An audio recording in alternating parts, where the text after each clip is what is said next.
Hi guys, welcome back to Russian Libertas Corpus YouTube channel, where we, Alexei Postnikov and Gala Bagatova, are talking about Russia, Russian society, Russian politics, answering your questions, and so on, so on. Sorry, it's been a while.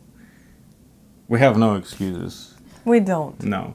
But today we're gonna do, I think, we're gonna cover a pretty interesting topic, because if you live, for example, in the United States or probably in any other Western democracy or a democracy, probably you know how much taxes are you paying, or at least you're aware that you are paying taxes.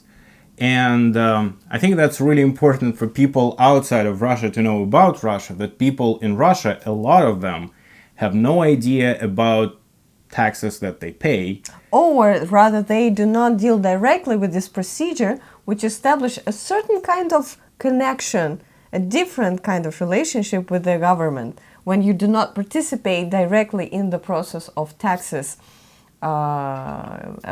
formation and application. So it's not that people in Russia are not aware about the amount of taxes that they're paying. They're not dealing with the tax application directly.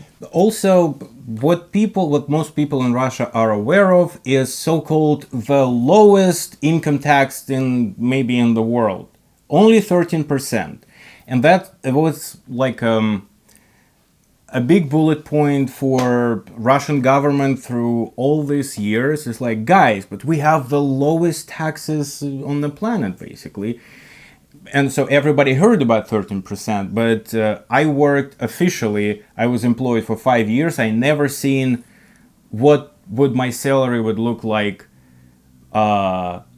with like a full salary, with those 13% being taken out. But this is only the beginning of the story. So like, let's remember, people in Russia, if they employed, if they not own a business and don't pay taxes as business owners, if they just employed working for some company or working for Russian government directly or indirectly, which is probably by now safe to say most of employed people in Russia, because yeah, that's the biggest employer in Russia is Russian government.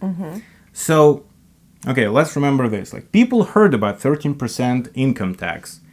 Most of them never saw them, actually giving this 13% to the government. But on top of that, employer pays tax in the pension fund, which is 22%. Plus, there is a healthcare tax and social security tax. I think that the correct translation. Both of them are 8% more. Plus, so okay, let's backtrack. So it's like 13 plus 22 plus 8. That's 43%. Uh-oh. Yeah, it's like not as low anymore, right?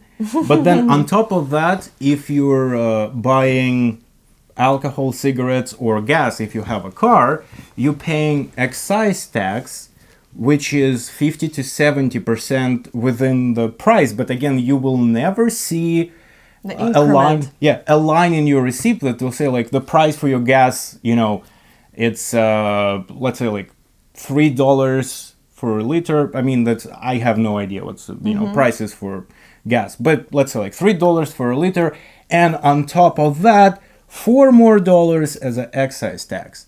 No.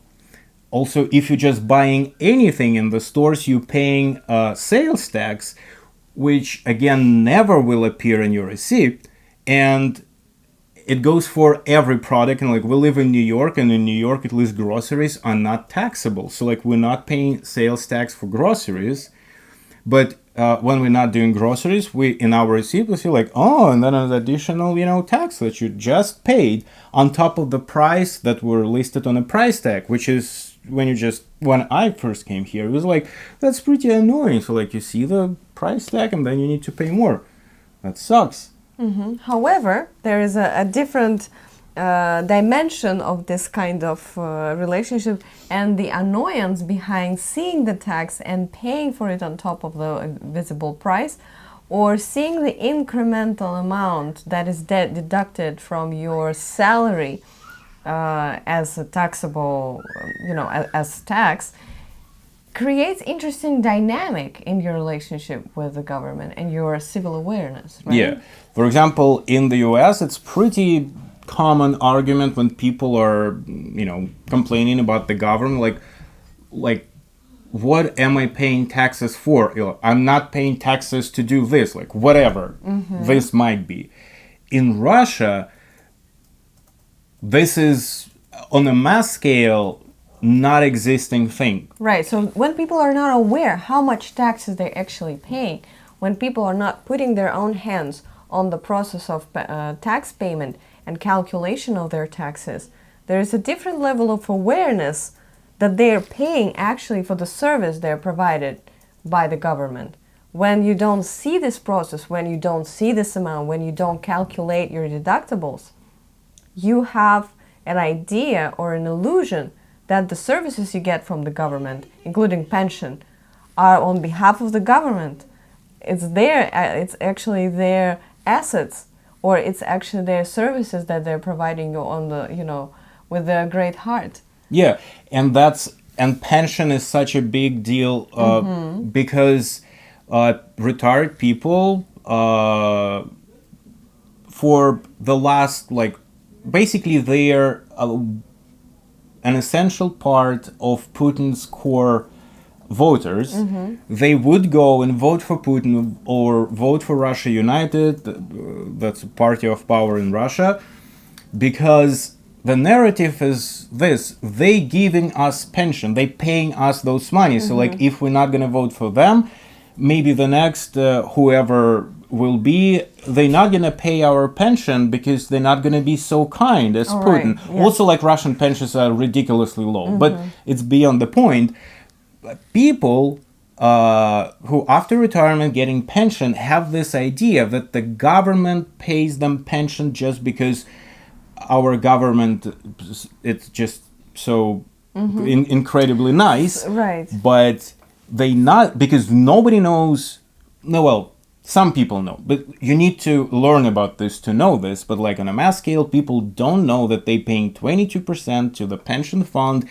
And essentially, the pensions that being paid right now are paid by people who are now working and paying this 22%. But there is almost zero awareness of that situation. That's why government in Russia, by a lot of people, consider it to be the sort of a godlike, invisible caring hand. Yes. Which is an illusion because people, the society is not directly involved in the process of their own financial interaction with the government, which decreases the sense of responsibility and the sense of awareness about the fact that they themselves are actually sustaining their own wellness in the later age. Which is a pretty, caricature, sad at the same time.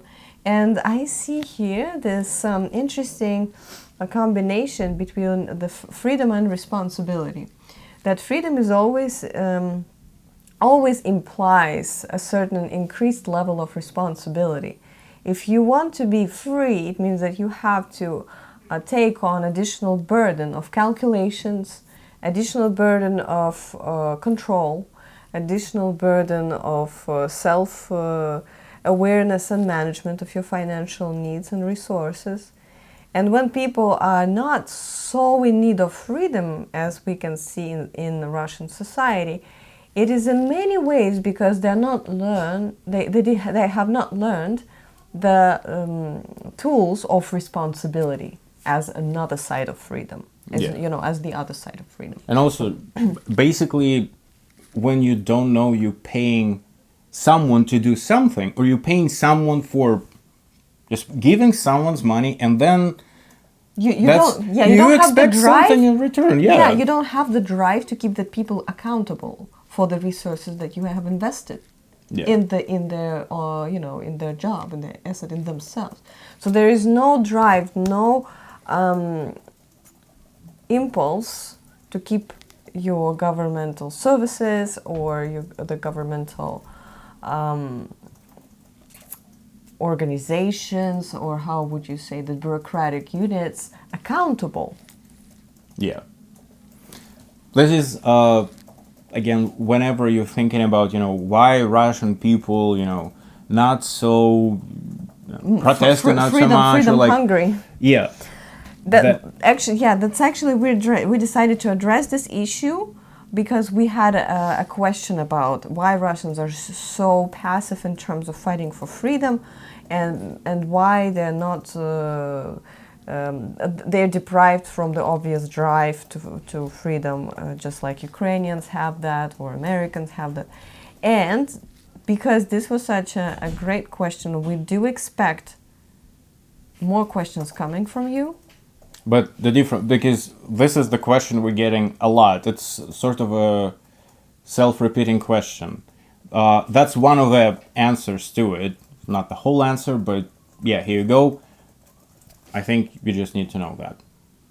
Yeah.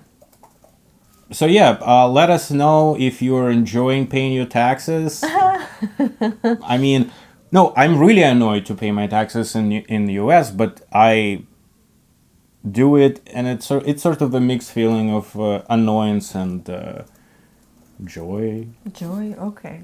I feel it as a burden, but today, as we covered this issue, only now do I realize what a privilege it is to see how much I actually pay in numbers. Yeah, so guys, let us know what you think about this topic, how taxes, the paying taxes influences society as a whole organism within the if you see it country. as an act of civic engagement, have you ever thought of it as such? Yeah, anyways, guys, we're looking forward for your questions, your feedback, and requests for clarifications if needed, and I will give you the space. Yeah, and please like this video, share it, show it to your friends. Don't forget to pay your taxes. And see you next time. Bye-bye. Bye.